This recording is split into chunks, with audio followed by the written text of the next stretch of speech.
We'll do an opening and start with Sammy. Yep. Practice 10 tomorrow. Making progress, improving. Still got a long way to go. And be back at it. Important week. All right, Sammy, on your right, the Met. Coach, how did the scrimmage go on Saturday? What takeaways did you have from it? Too many penalties, like almost every first scrimmage we've ever had.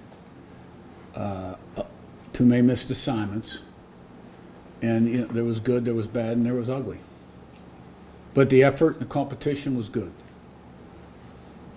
Matt, on your right, the Niz.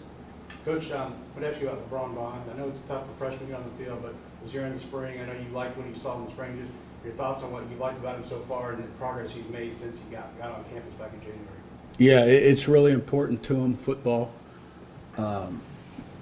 He has picked up where he left off and gotten better. And still a little bit more consistency needed. But he's in a position to help us this fall. Niz, on your left, and Pete. Yeah, Coach, the NCAA announced a waiver in December for players like Luis Moore, JUCO athletes, to be eligible for this season. His waiver has been denied, and his eligibility is up in the air. He's had to sue, obviously, a lawsuit on Friday. Are you frustrated with the NCAA over how they've kind of handled this situation, his waiver request, and are you supportive of him having to go through the courts to play this season? Yeah, I think the issue with Lewis and a lot of other guys across the country right now is the Vanderbilt quarterback was still within his 5-year clock, whereas there's a group of guys that are at 5.5 years. I do support Lewis, but it's a legal matter, and that's all I can say about it. All right, Pete, on your left, and Zach. Hey, Curt, excuse me, can you assess the running back room and what you're looking for running backs, and in particular, what was it about Henry that you really... Yeah. Well, Hemby's a veteran. He's done it for a number of years in the Big Ten Conference. He's had a solid camp. He's got to improve on his pass protection. Kalon Black has had a good camp. BB was back out there today. I thought Van Horst really ran well in the scrimmage and pass pro'd well. Older veteran guy. Interesting story on him is when we first went to JMU in 19, he had been a walk-on the previous season. It was a walk-on still. We opened with West Virginia. Third series of the game, he's in there, played well, and he started the next 6-7 games and then hurt his ankle. And then he had some injury problems from that point on. But I thought he ran well Saturday, and Kobe Martin's getting better. It's good to get BB back. He was out there today, first practice. Zach in front, and then Joe. Coach, how important is it to have a guy like Kellen Wyatt play opposite on that defensive line so it kind of frees things up for tomorrow? Well, I think it's really important because you got to have 11 good players doing their job, outside of what it does for McHale. You got to have 2 bookends, when you're in a 4-down front. Now, we're very multiple. But Wyatt is a high effort, high energy, intelligent guy. Like Bryant said, he's very versatile. He can do a lot of different things. He's had a really good camp. And, he'll be a big addition for us. Joe on your left, and then Colin. Coach, you mentioned how getting Coach Whitmer up to speed of the playbook was a priority in the spring. I mean, how have you seen him adapt up to this point and kind of start to use the things he's learned at the NFL level? Yeah, well, I think anytime, his primary experience was in the NFL and college as a graduate assistant. And so there was a learning curve in the spring. He's doing a great job, terrific job. He's doing a great job mentoring the quarterbacks. He's got good ideas. I'm very pleased. He's going to add a lot to the staff. He's got great work ethic. He's a film junkie. A really smart guy, great demeanor. Colin on your right, to Sammy again. You mentioned LeBron Bond earlier, but on the wide receiver room as a whole, what have you seen from them in developing connections with Fernando? But, we had pretty good offensive success overall last week in practice. But still a lot of mistakes, and there's a lot of areas that we've got to get better. Now, what I would say to that is the defense was really shorthanded. Hardy returned to practice today, but had a groin, missed most of last week. Murray Farrell had a personal matter. Mother passed away, was gone. most of the week. He's back today. Pons went out of the scrimmage early, tweaked his ankle. He practiced today, he's fine. And then you got to put other guys in different positions. So I think the defense was a little shorthanded. I think we have a chance to be a good offense. We got to be balanced, running the ball, throwing the ball. Do a good job of protecting quarterbacks, separating, getting open.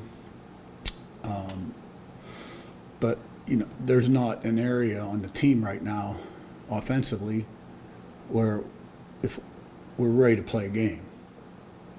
We're still installing, going over situations, low red, high red, all that stuff, 1 minute. But I think we're progressing, and where I see the progress, aside from the scrimmage, as the week went on, I thought the competition picked up, the speed and the tempo picked up, and the execution was starting to improve. Now, I think one of the biggest things we got to do now is we can't let mental fatigue precede physical fatigue. And, when guys start to get a little gassed, they can't give in. 98% of this game is between your ears. It's amazing if you run the team at the end of practice, and you run them on 10-10s or 10-40s, and you make them do it again, start at zero if they're not perfect by everybody. How on that 10th one, they run faster than they've ever run. And it's all between the ears. And but I think we've made good progress, but we've got a long way to go yet. Sammy, you right to Matt. Coach, you have a couple of new pieces on special teams with Mitch McCarthy coming in and a kickoff specialist. Can you talk about them and how they're progressing, and then also Nico back? Yeah. Well, it all starts with Langston, who's as good as there is in the country at short and long snapper. And Nico, who's been money as a field goal kicker. Okay, Frankie, who about 80% of his kickoffs have been non-returnable in his career.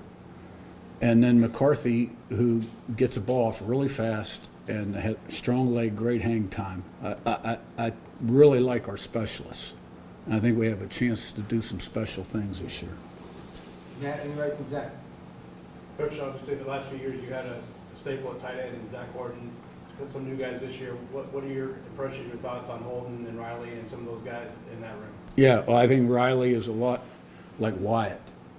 Just a real smart, hard-working guy. You know what you're going to get from an effort and preparation standpoint, day in, day out, consistency. And he's going to be a valuable member of the offense. And Holden stays, is improving as a blocker. It has really good soft hands, big long body, can get down the field in the pass game. So, and Bomba is, this will be his senior year, and hopefully we keep him healthy for, the whole season and afterward. Zach, and then we'll wrap with Niz.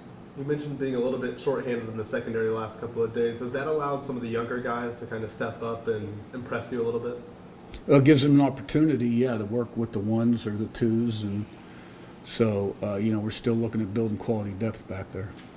All right, Niz, last one. Yeah, offensive line has been obviously a big topic of discussion. How do you judge, because, you played really well for most of the season. It was those kind of games against higher competition. How do you tell if the offensive line is ready for that, or is trending in the direction to be ready in those environments or those top-tier competitions? Can you tell that they're further along this year than you were last year? Can you tell they're more physically ready yet, or is that still something you'll see kind of once you get into games and things like that? I wouldn't focus in just on the offensive line in the two games where we fell short. I think you look at all the positions where we need to play better. We had some protection issues against Ohio State. Some of it was communication and missed assignments. And Notre Dame, you can't say that we won the line scrimmage in that game. I think we've improved ourselves potentially with the guys that we've brought in. And I think we're in a good place right now. Starting to gel, but not ready to play a game. All right, thank you. Thank you. Thanks, Coach.